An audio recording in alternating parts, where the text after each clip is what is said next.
صالحات أشهد أن لا إله إلا الله وحده لا شريك له وأن سيدنا ونبينا محمدا عبده ورسوله لا نبي بعده اللهم صل وسلم على سيدنا محمد الفاتح لما أغلق والخاتم لما سبق ناصر الحق بالحق والهادي إلى صراطك المستقيم وعلى آله وصحبه حق قدره ومقداره العظيم. يقول الله تعالى في مصحف التنزيل وهو أصدق القائلين أعوذ بالله السميع العليم من الشيطان الرجيم بسم الله الرحمن الرحيم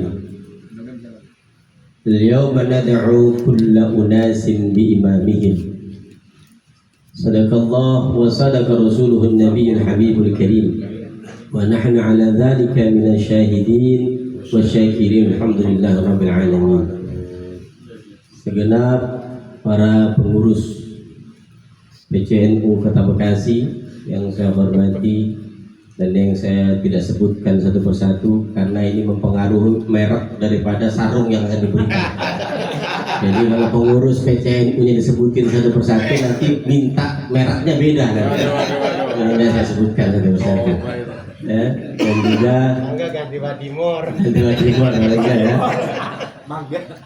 Yang sama-sama kita hormati Syuriah, Rois Syuriah MWC NU Bekasi Utara yang terpilih dan yang akan terpilih pada 15 tahun yang akan datang.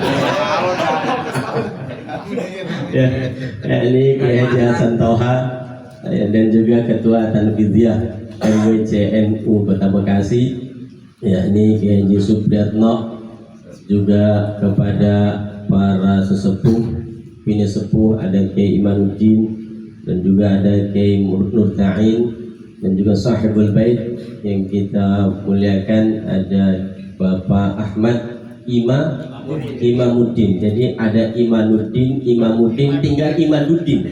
Kalau ada Imaduddin pasti kita berdebat ini. Mana juga Imaduddin? Ini Imaduddin versi apa namanya Kudus. Ada Imaduddin versi Banten. Imam Samudra.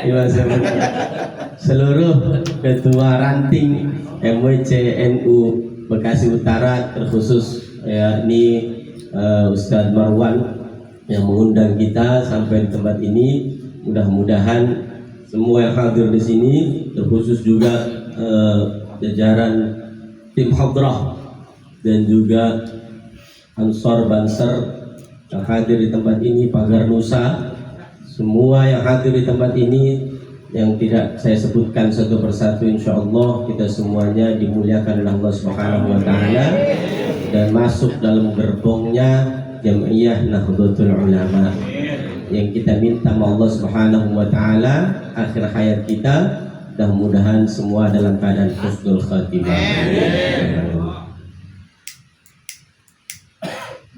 Sudah selesai. Alhamdulillah kita malam hari ini berkumpul di Jam'iyah Nahdlatul Ulama. Tadi sudah disampaikan oleh Rois Syuriah MWC bahwasanya keberuntungan buat kita yang ikut dalam barisan Jam'iyah Nahdlatul Ulama, karena banyak di antara kita, di tengah-tengah kita yang mungkin dekat dengan orang-orang Nahdlatul Ulama tapi tidak diberikan kesempatan untuk ada di dalam barisan Jam'iyah Nahdlatul Ulama.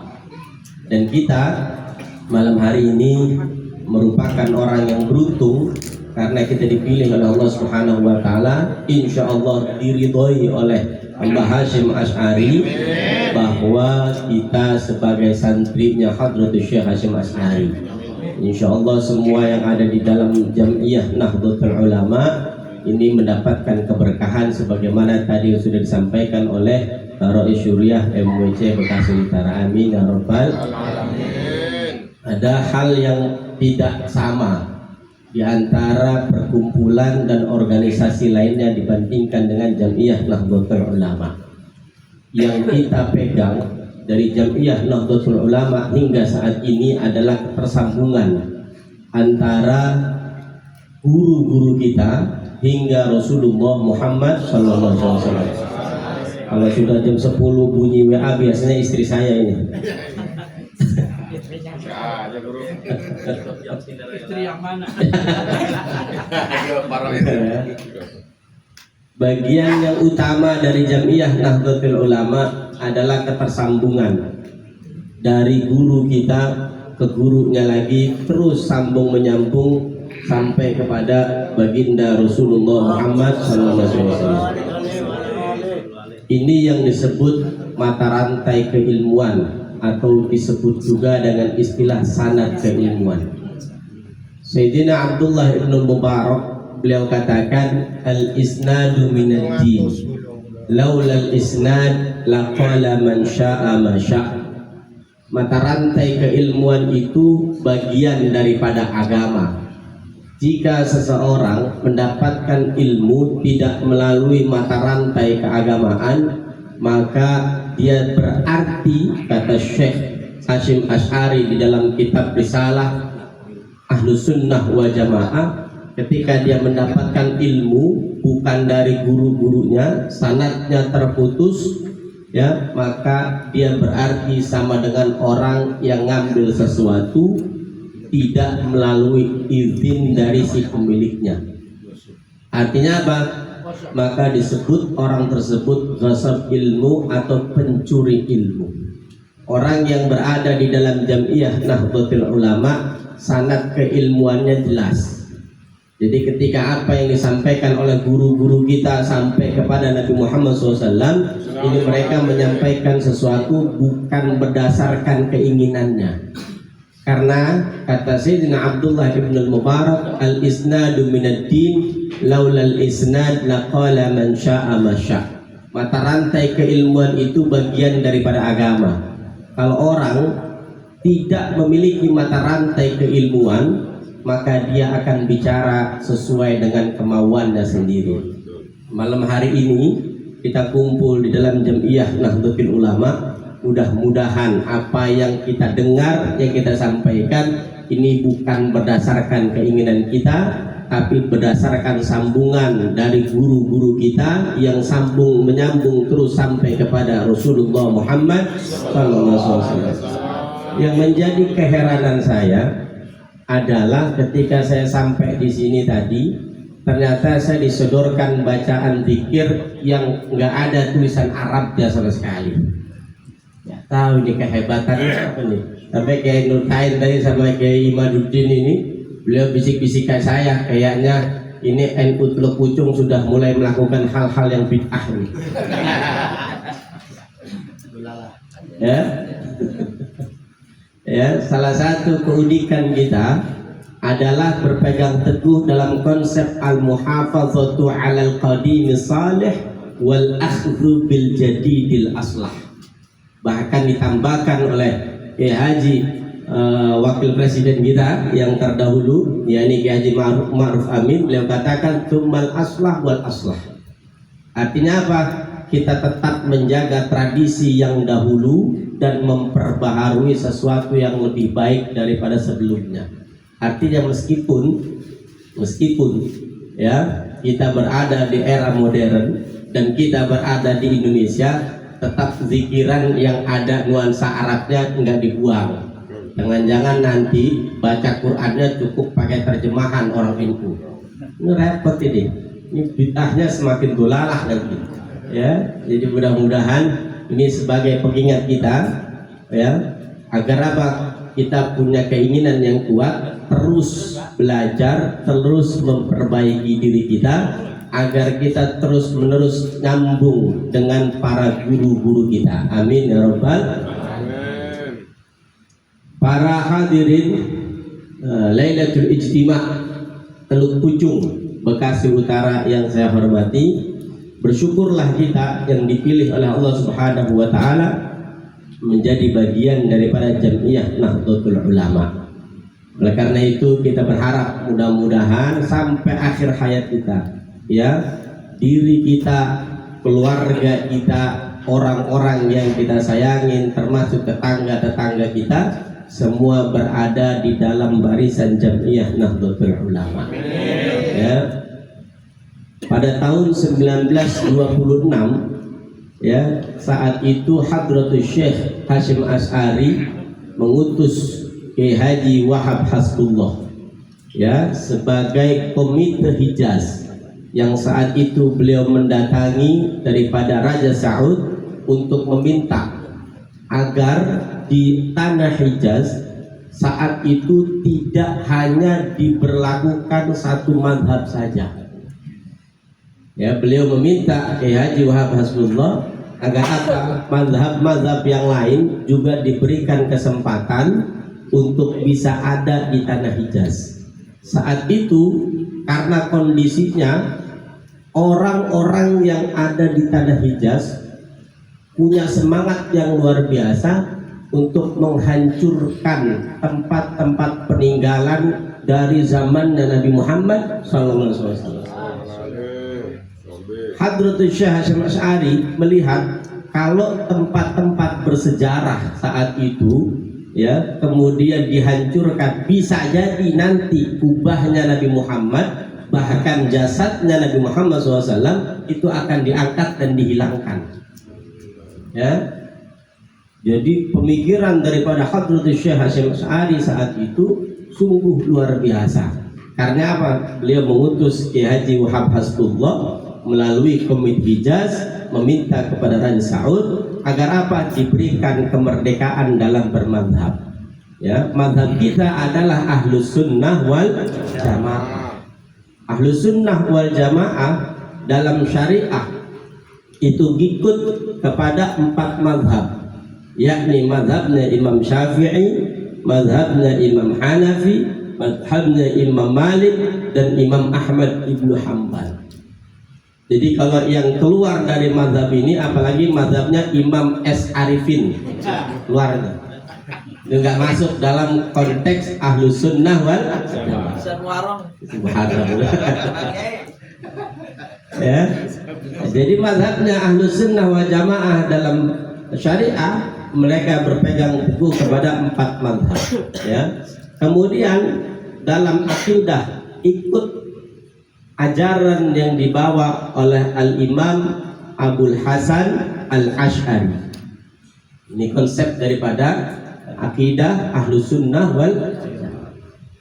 Dan Kiai Haji Wahab Hasbullah saat itu meminta agar Raja Saud juga memberikan kebebasan kepada buku-buku atau kitab-kitab dari ulama-ulama sufi agar bisa berkembang di tanah Hijaz saat itu. Dalam bertasawuf kita berpegang teguh kepada apa yang diajarkan oleh Hujjatul Islam Al-Imam Abu Hamid Muhammad bin Muhammad Al-Ghazali.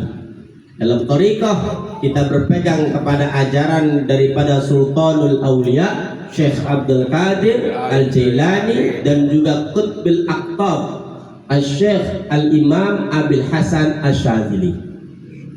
Ini yang dituntut oleh Komite Hijaz agar saat itu ya Raja Saud memberikan kemerdekaan mazhab ini tetap berkembang di tanah Hijaz. Alhamdulillah berkat kegigihan daripada ulama-ulama Ahlus Sunnah wal Jamaah dari Indonesia, Pak, dari Nusantara. Saat ini kita begitu sampai di tanah Hijaz, di kota Makkah dan Madinah, apapun yang kita lakukan nggak langsung menjadi sorotan daripada orang-orang Saudi. Memang orang Indonesia ini luar biasa, ya. Dikasih 1 pengennya 10, Pak. Dikasih 1 pengennya 10. Apalagi belakangan ini, Pak, baru-baru ini muncul di YouTube tuh. Ya, muncul di YouTube, ya, dikatakan melalui YouTuber Indonesia ini setiap kali dia umroh, ya, dia berziarah juga ke makamnya Abu Lahab untuk ngelemparin batu. La haula wala quwwata illa billah. Saya tanya ketika haji kemarin sama orang Arab asli, dia penduduk Arab situ. Memangnya benar ada makamnya Abu Lahab di tanah ini? Kata dia, nah, nggak ada. Cuma orang Indonesia aja nggak boleh ngeliat gundukan sedikit, pokoknya mau ziarah aja gitu. Orang Indonesia gitu, nggak boleh ngeliat ada gundukan sedikit, ziarah pokoknya. Ya, entah itu ziarahnya sambil mesa-meso, entah ziarahnya sambil tawasul dan lain sebagainya. Atau orang Arab, dari leluhur saya nggak pernah ada yang mengatakan bahwa ini adalah makamnya Abu Lahab. Tapi di Indonesia, wah, santer terdengar. Ini ada makam Abu Lahab. Kalau kita datang ke situ, hendaklah kita lempari dengan batu. Makanya askar sama orang-orang Indonesia agak kesel. Kenapa kerjaannya nyampah ngumpulin batu katanya. Ya, jamaah yang dirahmati Allah Subhanahu wa taala. Keberuntungan kita sebagai ahli sunnah wal jamaah, kita punya sanad keilmuan yang jelas dan guru-guru kita itu sambung menyambung sampai kepada Nabi Muhammad SAW. Nanti mudah-mudahan ketika kita dibangkitkan, sebagaimana tadi ayat yang saya sampaikan, al-yawma nad'u kulla unasin bi imamihim. Pada hari nanti kita dibangkitkan oleh Allah Subhanahu wa taala, dipanggil satu persatu bersama imam kita. Mudah-mudahan di depan kita adalah Hadratus Syekh Hasyim Asy'ari. Jadi kalau misalkan di depan kita adalah Hadratus Syekh Hasyim Asy'ari, insyaallah kita ya begitu dah hisab. Ini orang mana nih? Orang Teluk Pucung, pernah hadir di Lailatul Istima, pernah masuk ke surga tanpa dihisab. Amin ya rabbal alamin. Ya, bertepatan dengan malam ini juga ada peringatan 27 Rajab, yakni peringatan Isra wal Mi'raj Nabi Muhammad sallallahu alaihi wasallam. Sudah setengah 11 ternyata. Di undangannya sampai jam 11 ya.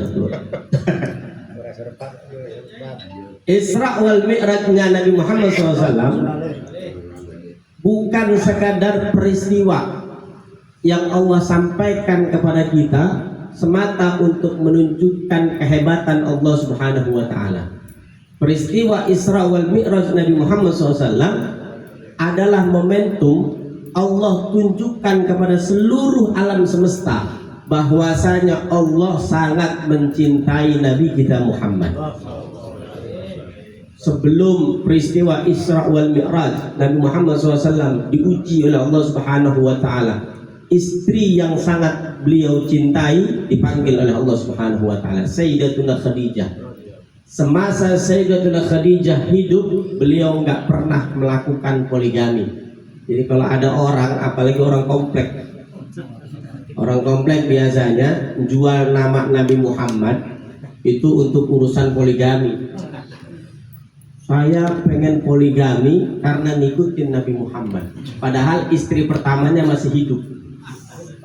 Makanya banyak yang kualat yang gitu. Saya punya Pak, ada jamaah nggak jauh dari sini, nggak jauh dari tempat ini. Pertama kali ketemu, dia selalu memproklamirkan nikmatnya berpoligami. Dia bilang kacau ya. Dia nggak tahu istri saya galak banget ya. Kita punya keinginan Pak, ana urid wa anta turid wa nahnu nurid wallahu ya'lamu ma yurid. Saya punya keinginan, kamu punya keinginan, kita punya keinginan, sama-sama punya keinginan.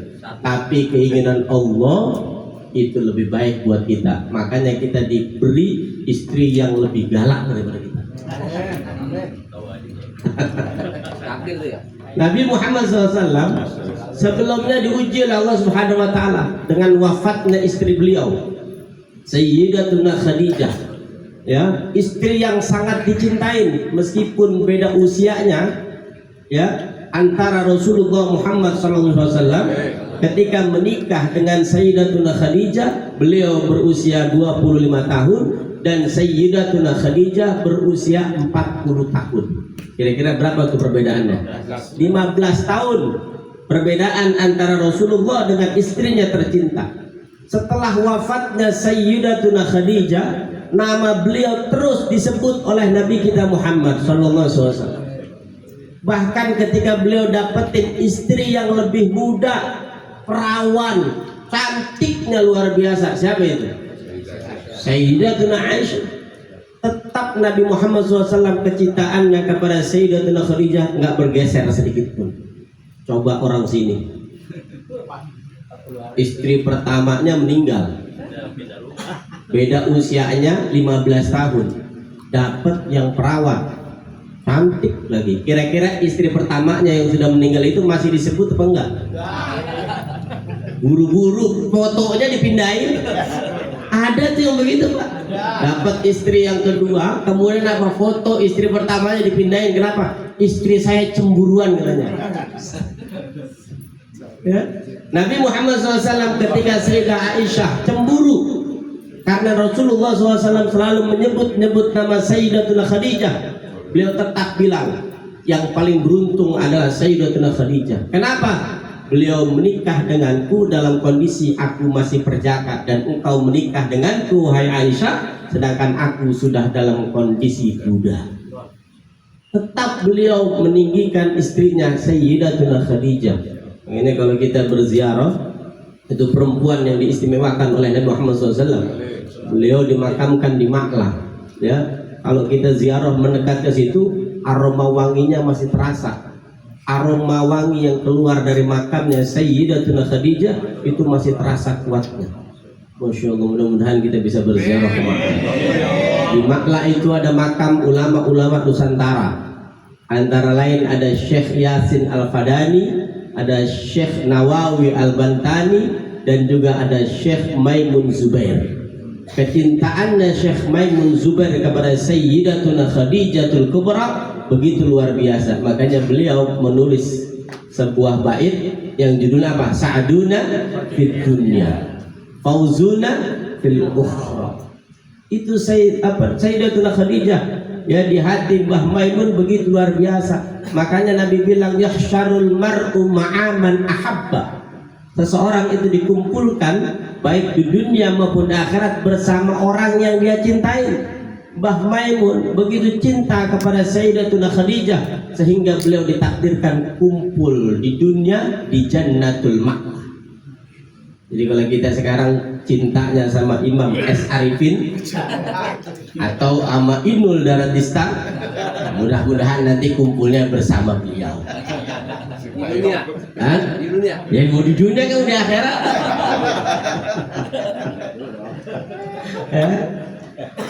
Yahsyarul mar'u ma'aman ahab. Seseorang itu dikumpulkan bersama yang dia cintai. Ya, kalau kita cinta kepada ulama-ulama Nahdlatul Ulama, insya Allah nanti kita kumpulnya bersama beliau-beliau semua. Amin ya rabbal. Peristiwa itu ya, menjelang peristiwa Isra wal Mi'raj, Nabi diuji dengan wafatnya istri tercinta Sayyidatuna Khadijah. Gak cukup di situ. Setelah wafatnya Sayyidatuna Khadijah, paman beliau yang selalu membela dakwahnya Nabi Muhammad SAW, yakni Abu Talib, ikut dipanggil oleh Allah Subhanahu wa Ta'ala. Beliau punya karisma yang luar biasa. Gak ada satupun orang kafir Quraisy kala itu ketika masih ada Abu Talib berani mengganggu Rasulullah Muhammad SAW. Ada yang berani. Tapi ketika Sayyidina Abu Talib wafat, kemudian ya Rasulullah SAW mendapatkan ujian yang luar biasa dari orang-orang kafir Quraisy.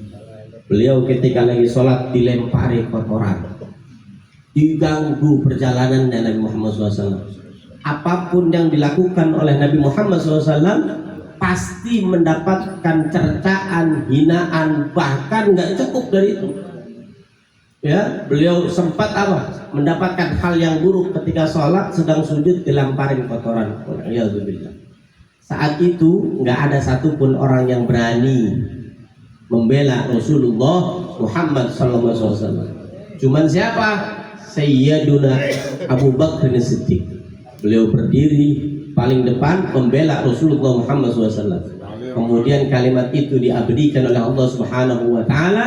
Apa kata Sayyidina Abu Bakar As-Siddiq? Apakah kalian orang-orang kafir Quraisy akan membunuh seorang laki-laki dari bangsa Arab yang tujuannya beliau ini adalah untuk menyampaikan kepada kalian bahwa tiada Tuhan selain Allah? Sayyidina Abu Bakar As-Siddiq berdiri menyampaikan hal tersebut. Kemudian orang-orang kafir Quraisy saat itu kemudian berlarian. Gak cukup sampai di situ ujian Rasulullah Muhammad SAW. Beliau pergi kemudian ke Taif, mencoba untuk mencari dukungan kepada orang-orang Taif. Rasulullah Muhammad SAW mencari dukungan ke orang Taif. nggak ada satupun yang mau mendukung Rasulullah Muhammad SAW. Bahkan Nabi Muhammad SAW ketika masuk ke Taif nggak disambut sebagaimana beliau ketika masuk ke kota Yathrib. Disambut dengan tala'al badru alaina. Masuk ke kota Taif, Rasulullah Muhammad SAW dilempari batu sampai berdarah Nabi Muhammad SAW. Rasulullah Muhammad SAW datang ke Taif yang saat itu minta perlindungan, minta pembelaan, nggak ada satupun yang datang. Sampai akhirnya Rasulullah Muhammad SAW pasrah. Terserah engkau ya Allah. Engkau mau titipkan aku kepada siapapun, terserah engkau ya Allah. Aku pasrah. Aku mau terbunuh atau mau terus melanjutkan dakwah yang engkau titipkan melalui malaikat Jibril. Aku pasrah ya Allah. Dalam kepasrahan itu kemudian Allah Subhanahu wa ta'ala memberikan bala bantuannya. Jadi kita jadi orang NU jangan gampang langsung ngomong pasrah. LI kenapa nggak jalan-jalan? Susah undangnya. Udah kita pasrah aja, kita serahkan kepada muassis. Berjuang belum kemudian kita serahkan kepada muassis. Idza azamta fatawakkal 'ala Allah. Kalau sudah punya azam, sudah punya perbuatan, sudah punya hal yang bisa menjadi upaya pencapaian kita, baru tawakal ala Allah. Wa may yatawakkal ala Allah fahuwa hasbuh.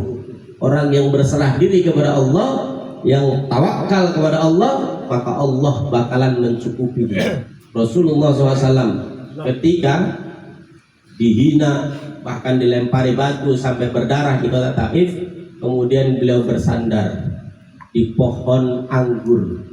Saat itu putra daripada Rabi'ah melihat Rasulullah Muhammad SAW. Kala itu beliau memberikan bantuan melalui pembantunya yang bernama Adas. Kata anak daripada Rabi'ah, berikan anggur ini kepada lelaki tersebut. Diberilah akhirnya anggur tersebut ya kepada Rasulullah Muhammad SAW. Sampai akhirnya ketika Nabi Muhammad SAW menerima anggur dari Maula Rabi'ah, yakni Sayyidina Adas, beliau ketika ingin memakan anggur, beliau mengucapkan Bismillahirrahmanirrahim. Kala itu Adas merasa tidak ada satupun orang yang pernah mengucapkan kalimat ini di tempat ini. Nggak ada satupun orang yang ketika dia makan sesuatu mengucapkan Bismillahirrahmanirrahim. Sama persis dengan warga NU Teluk Pucung kalau makan lupa ngucap Bismillahirrahmanirrahim. Sama enggak? Sama enggak? Sama. Udah ada kompor dah. Pucung karena bakal Ya. Akhirnya cerita si Adas, dari mana kau? Saya dari kampung seorang nabi yang bernama Yunus bin Matta. Diceritakanlah kehebatan Yunus bin Matta oleh Rasulullah Muhammad SAW, yang kala itu akhirnya Adas masuk ke dalam agamanya Nabi kita Muhammad SAW. Bantuan demi bantuan Allah kirimkan. Saat itu ketika kita sampai di kota Taif, sekarang batunya masih ada Pak. Kalau kita ziarah ya ke kota Taif, itu batu yang akan digulingkan ya, besar batunya Pak. Itu batunya besar kayak begini, itu akan digulingkan biar kena Nabi kita Muhammad SAW. Tapi malaikat Jibril saat itu memberikan bantuan, batu kecil mengganjal batu yang besar nggak sampai ke wajahnya Nabi Muhammad SAW. Padahal kalau kala itu batu tersebut yang besar itu jatuh ke Rasulullah SAW, pasti Rasulullah wafat. Tapi Allah memberikan bantuan yang luar biasa. Sekarang masih ada Pak. Jadi kalau kita jalan ke Taif itu ada batu yang besar, di situ terganjal batu yang kecil. Batu itu udah miring ya dari tempatnya, hampir jatuh. Tapi sampai sekarang bayangkan 14 abad silam batunya masih menjadi saksi perjuangan Rasulullah Muhammad SAW. Setelah Nabi Muhammad SAW mendapat bantuan dari Adas, kemudian malaikat Jibril datang kepada Rasulullah SAW. Apa kata malaikat Jibril? Rasulullah, saya diperintahkan oleh Allah Subhanahu wa Ta'ala, apa yang engkau kehendaki untuk penduduk Taif akan aku kabulkan. Ini perintah Allah. Apa kata Nabi Muhammad SAW? Beliau justru berdoa, Allahumma hdi qaumi fa innahum la ya'lamun. Ya Allah, berilah petunjuk kepada kaumku. Sesungguhnya orang-orang yang ada di Taif ini nggak ngerti tentang dakwahnya Nabi kita Muhammad SAW. Rasulullah yang begitu luar biasa saat di Taif, diuji dengan hal-hal yang menyakitkan, tetap beliau mau mendoakan kaumnya dengan kalimat Allahumma hdi qaumi fa innahum la ya'lamun. Ya Allah, berikan petunjuk kepada kaumku, sesungguhnya mereka nggak tahu. Kalau bukan kita ini umat Nabi Muhammad SAW, maka kita ini nggak ada yang punya belas kasih sayang. Kehebatan Nabi Muhammad SAW dalam menunjukkan kasih sayangnya dipuji oleh Allah Subhanahu wa Ta'ala. Akhlaknya Rasulullah SAW dipuji oleh Allah Subhanahu wa Ta'ala dengan kalimat wa innaka la'ala khuluqin azim. Sesungguhnya engkau ya Muhammad adalah orang yang punya akhlak yang luhur. Bahkan disebutkan di dalam ayat yang lain, fabima rahmatin minallahi linta lahum walau kunta fadhan ghalizal qalbi lan faddu min hawlik.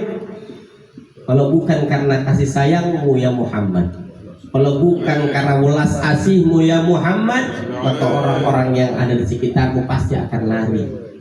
Terbukti Pak, kita sekarang punya kasih sayang antara satu umat dengan umat yang lain itu karena ajaran junjungan Nabi besar kita Muhammad sallallahu alaihi wasallam. Tiga hal ini kemudian dijadikan oleh Allah Subhanahu wa Ta'ala sebagai catatan yang luar biasa. Ternyata kekasihku Muhammad sallallahu alaihi wasallam adalah sosok yang enggak mudah menyerah, sosok yang enggak gampang putus asa, sehingga Allah Subhanahu wa Ta'ala memanjakan Nabi Muhammad sallallahu alaihi wasallam dengan peristiwa Isra wal Mi'rajnya Nabi kita Muhammad sallallahu alaihi wasallam, diabadikan di dalam Al-Qur'an. Subhanallazi asra bi'abdihi lailan minal masjidil haram ilal masjidil aqsa. Allah perjalankan, yang jalan bukan Nabi Muhammad, tapi Allah perjalankan Nabi Muhammad sallallahu alaihi wasallam di waktu malam minal masjidil haram ilal masjidil aqsa, dari masjidil haram ke masjidil aqsa. Dalam peristiwa Isra wal Mi'raj Nabi Muhammad sallallahu alaihi wasallam, beliau melewati tiga dimensi kehidupan. Masjidil haram ke masjidil aqsa, beliau melewati dimensi kehidupan indrawi. Semua ilmu fisika bisa mengurai kenapa perjalanan Nabi Muhammad SAW dari Masjidil Haram ke Masjidil Aqsa bisa dalam waktu yang begitu singkat. Sekarang kita bisa ke Surabaya, waktunya cuma 45 menit. Bisa apa enggak? Bisa. Pakai apa? Pesawat. Kalau pengen lebih cepat lagi, pakai jet. Bahkan sekarang ke Bandung, kalau punya istri muda di Bandung bisa cepat gitu.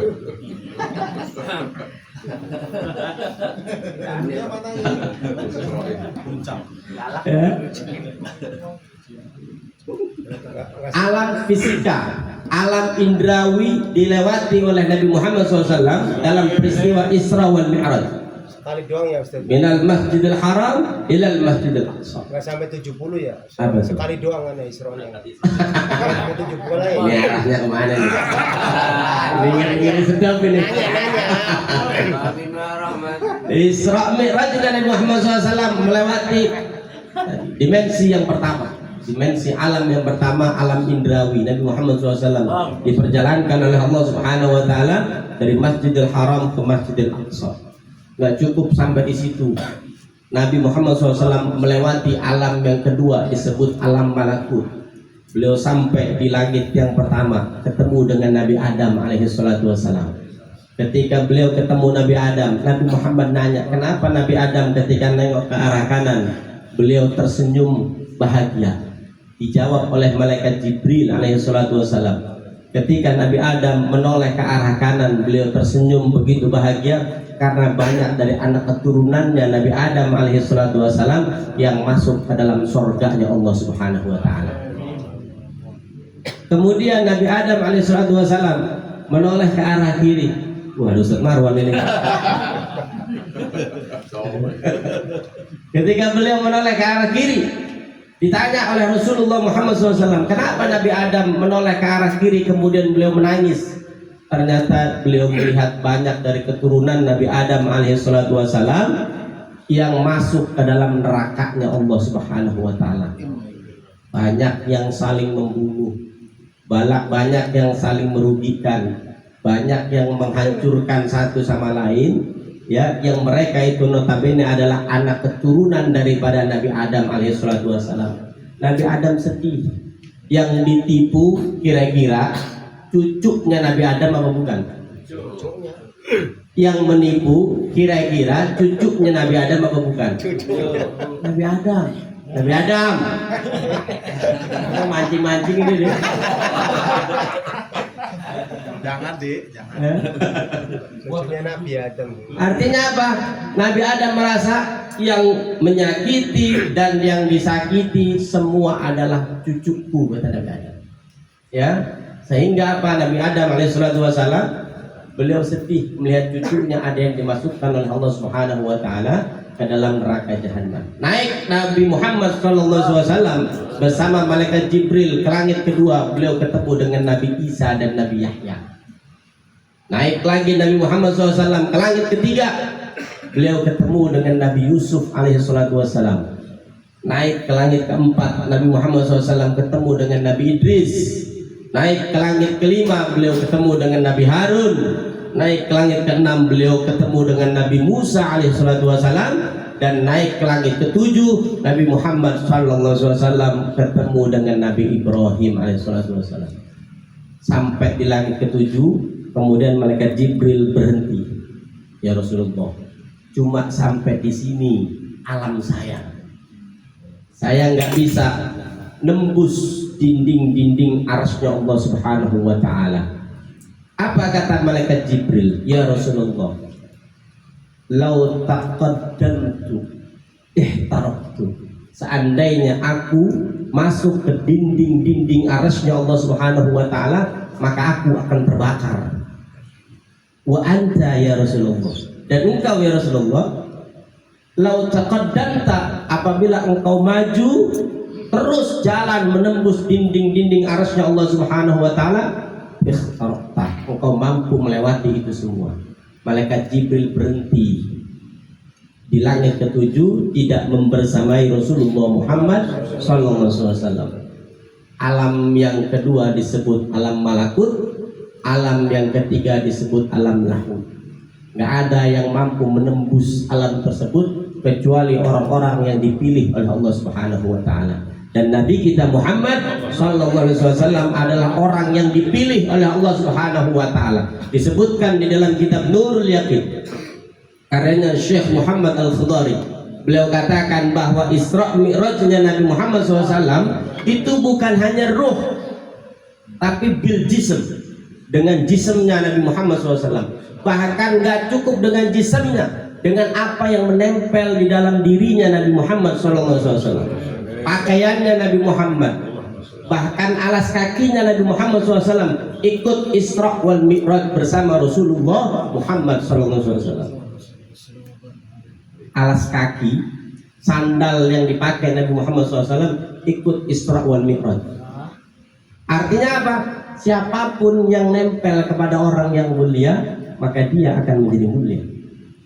Alas kaki adanya di mana? Di bawah. Karena beliau menempel dengan orang yang dicintai oleh Allah Subhanahu wa taala, akhirnya alas kaki ikut dalam peristiwa Isra wal Mi'raj Nabi kita Muhammad SAW. Kalau kita nempel dengan Jam'iyah Nahdlatul Ulama, insya Allah kita diberikan kemuliaan oleh Allah Subhanahu wa taala. Jamaah Lailatul Ijtima' yang dirahmati Allah Subhanahu wa taala. Dalam proses Isra wal Mi'raj Nabi Muhammad SAW, beliau diberikan hadiah oleh Allah Subhanahu wa taala yang kita sekarang jalani. Enggak pernah satu pun di antara kita melewati itu semua, yakni sholat 5 waktu. Ya, kita diberikan hadiah dalam proses Isra wal Mi'raj Nabi Muhammad SAW yang tadinya sholat 50 waktu oleh Allah Subhanahu wa taala diperintahkan, kita hanya diberikan perintah untuk mengerjakan sholat 5 waktu. Kadang-kadang orang itu masih banyak yang nawar, kalau bisa sholat subuhnya digabung sama duha. Biar apa tujuannya? Biar gak repotin saya. Itu padahal prosesnya mendapatkan 5 waktu dari 50 waktu adalah hal yang luar biasa. Maka apa? Selesai dari acara ini, mudah-mudahan ya kita tidak meninggalkan satu waktu yang telah ditetapkan oleh Allah Subhanahu wa taala melalui salat kita. Aqimus shalah li dzikri, kata Allah Subhanahu wa taala, tunaikan salat semata-mata untuk mengingatku, mengingat Allah Subhanahu wa taala. Ini bulan Rajab disebut bulan Allah. Rajab syahrullah wa Sya'ban syahri wa Ramadan syahrul ummati. Bulan Rajab adalah bulannya Allah Subhanahu wa taala. Bulannya kita mengingat Allah Subhanahu wa taala. Jangan sampai ada orang masuk bulan Rajab kemudian sholatnya subuh dengan duha masih digabung. Repot baca kunutnya kalau orang NU. Kalau orang Muhammadiyah nggak pakai kunut enak. Nggak ketahuan mana sholat duha, mana sholat subuh. Ya, jadi mudah-mudahan selepas dari ini kita diberikan keistiqomahan oleh Allah Subhanahu wa taala untuk bisa berada di dalam Jamiah Nahdlatul Ulama, dan kita berharap mudah-mudahan apa yang kita lakukan ini senantiasa diberkahi oleh Allah Subhanahu wa taala. Kita hadiahkan Fatihah untuk guru-guru kita, terkhusus untuk para muassis Jamiah Nahdlatul Ulama. Mudah-mudahan di dunia kita mendapatkan keberkahan dan di akhirat kita dikumpulkan oleh beliau-beliau semua. Ala hadhihi niyyah wa ala kulli niyatin salihah ila hadratin Nabi. Al-Fatihah. Bismillahirrahmanirrahim. Iyyaka na'budu wa iyyaka nasta'in. Khusus untuk Kiai Maskuri. Kita baca hadiah Fatihah untuk Kiai Haji Maskuri, ya, yang malam hari ini juga haul. Ya. Jadi kalau sekarang dapat sarung, nanti pas pakai sarungnya hadiah dulu Fatihah buat ya, kita bacakan Fatihah untuk Kiai Haji Maskuri bin Haji Sulaiman. Mudah-mudahan ditinggikan derajatnya oleh Allah Subhanahu wa taala dan dikumpulkan bersama seluruh muassis Jamiah Nahdlatul Ulama. La hadhihi niyyah wa kullu niyatin salihah. Al-Fatihah. Bismillahirrahmanirrahim. Alhamdulillahirrahmanirrahim. Maliki yaumiddin. Iyyaka na'budu wa iyyaka nasta'in. Ihdinas siratal mustaqim. Shiratal ladzina ربنا لنا ولوالدينا آمين. هذا العفو منكم والله الموافق لكم الطريق. والسلام عليكم ورحمة الله وبركاته. Terima kasih kepada Kiai Batiar Freddy yang telah berikan mauizah pada malam ini.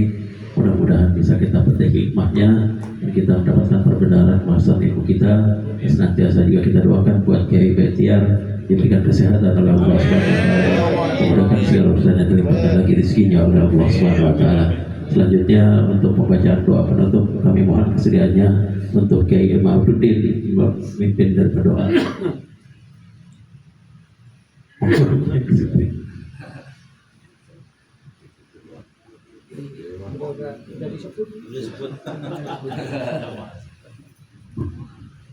Kok bisa nggak jadi?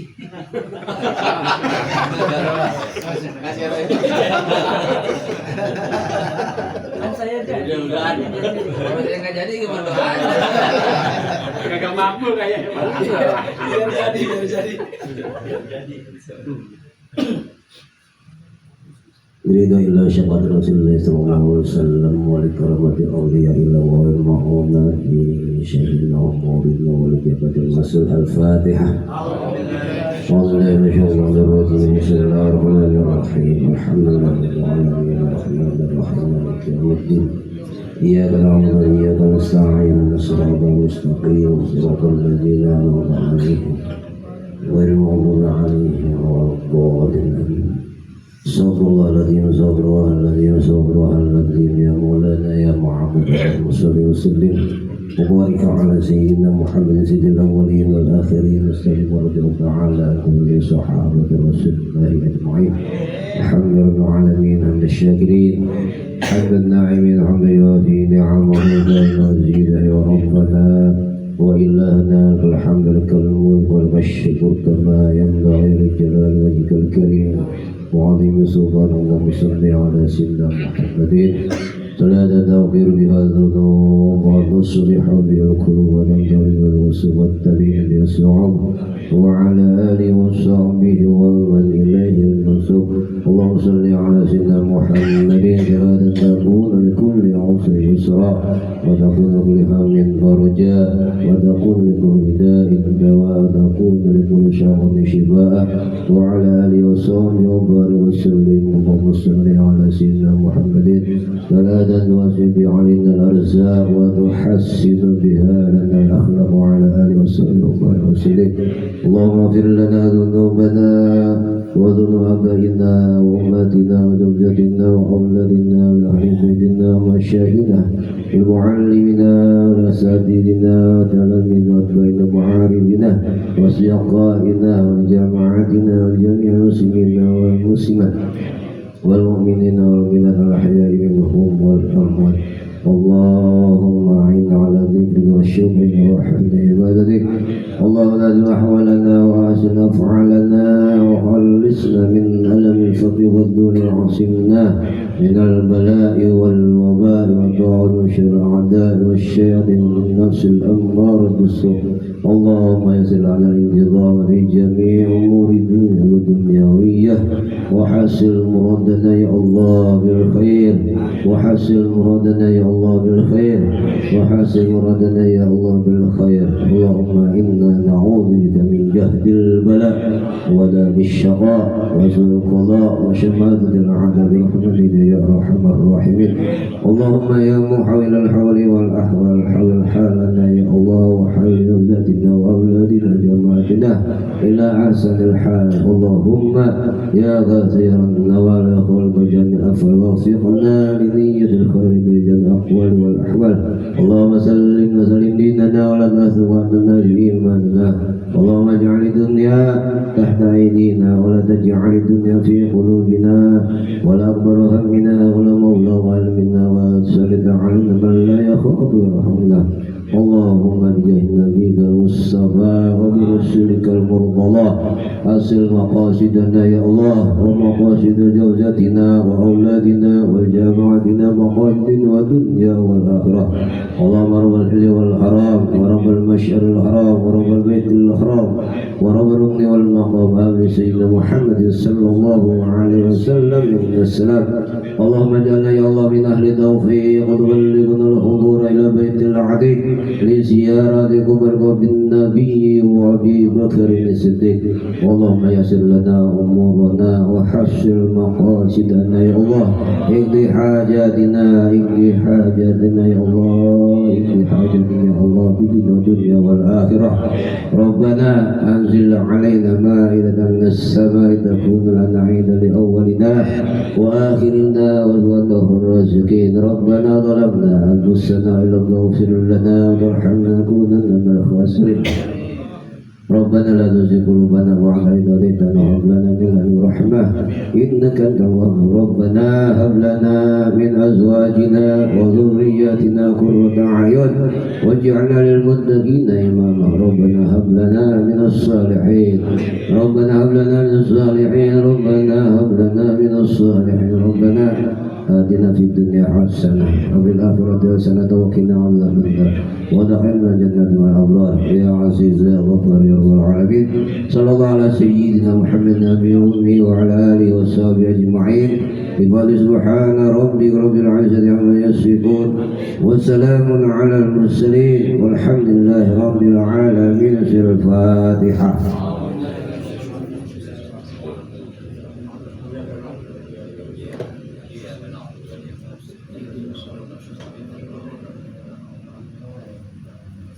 dari al-karim antal karim innallaha ghafurur rahim. Allahumma bihaqqil fatihah siril fatihah bi karamatil fatihah wa bi syafaatil fatihah wa bi mujizatil fatihah iftah lana ya Allah ababal khair ababal rizki ababal nikmah ababal istiqomah ababal jannah ihdinas siratal mustaqim da'wahum biya subhanakallahumma wa tahiyyatuhum biya salam wa akhiru da'wahum alhamdulillahi rabbil alamin. Demikianlah seluruh acara Lailatul Qadar pada hari ini.